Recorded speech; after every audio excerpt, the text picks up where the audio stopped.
So let's imagine how John Lennon created this piece. We start off very simply, C major triad in the right hand. The left hand's playing the bottom and top note of that same triad to create this powerful fifth in the bass. Rather than playing the triad, all three notes at the same time, we're alternating between the top two notes and the bottom note, back and forth.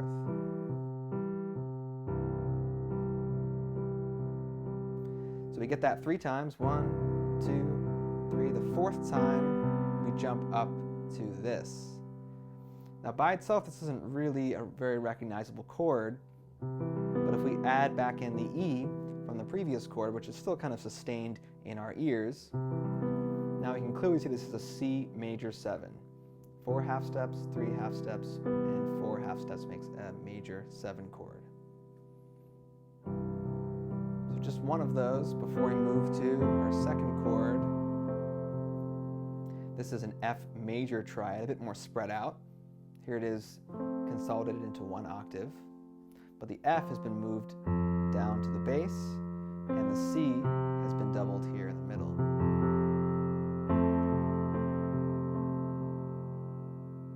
So together it sounds like this.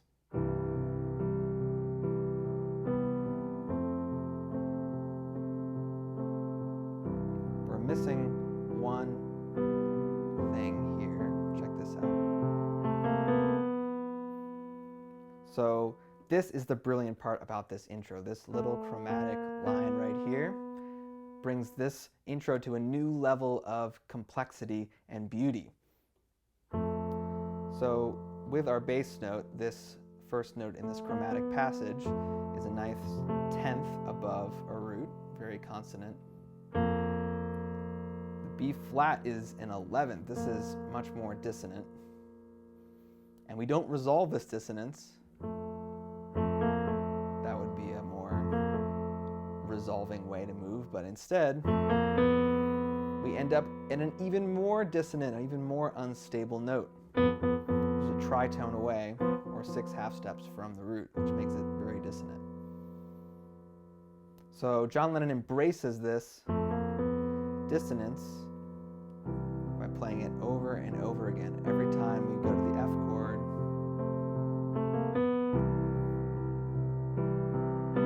we get that B natural.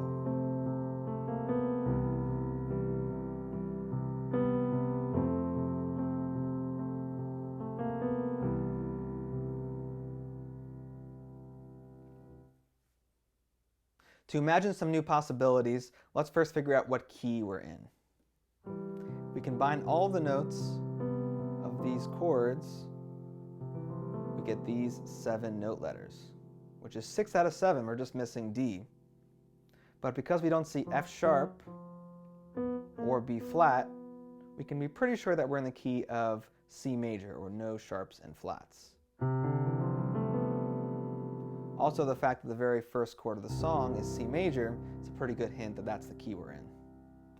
That missing D also shows up later in the melody to confirm that this is our key. Okay, so one thing we can notice, if you look at the very top 2 notes, is we have these diatonic thirds. So the interval of either 4 half steps or 3 half steps, just moving up and down the key. So let's try to bring this idea to another place.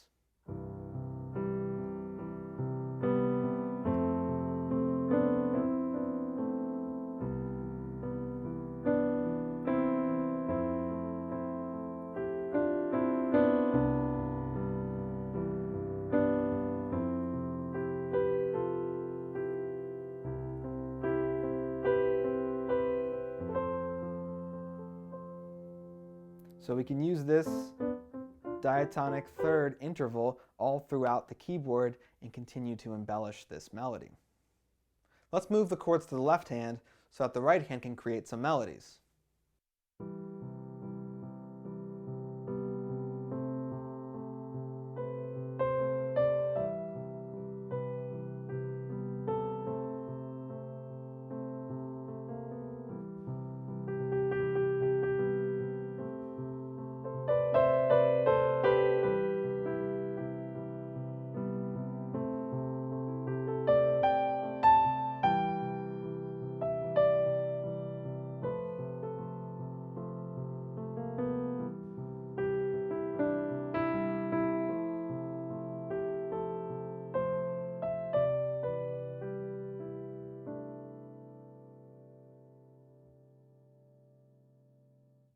Let's add some arpeggios in the left hand. Usually in the low octave down here, I just stick with the notes from the power chord, which is 1, 5, and 1. If we use all the chord notes down here, it ends up being kind of muddy in this octave. So if we take out 3 and 7, we're left with a much more stable interval. And we can add in the rest of the notes from the chord as we ascend up in octaves, and even adding notes from the scale. Same thing for the F chord. Start with the power chord, 1, 5, and 1, and then add in the rest of the notes from the F major 7, and even some notes from the scale.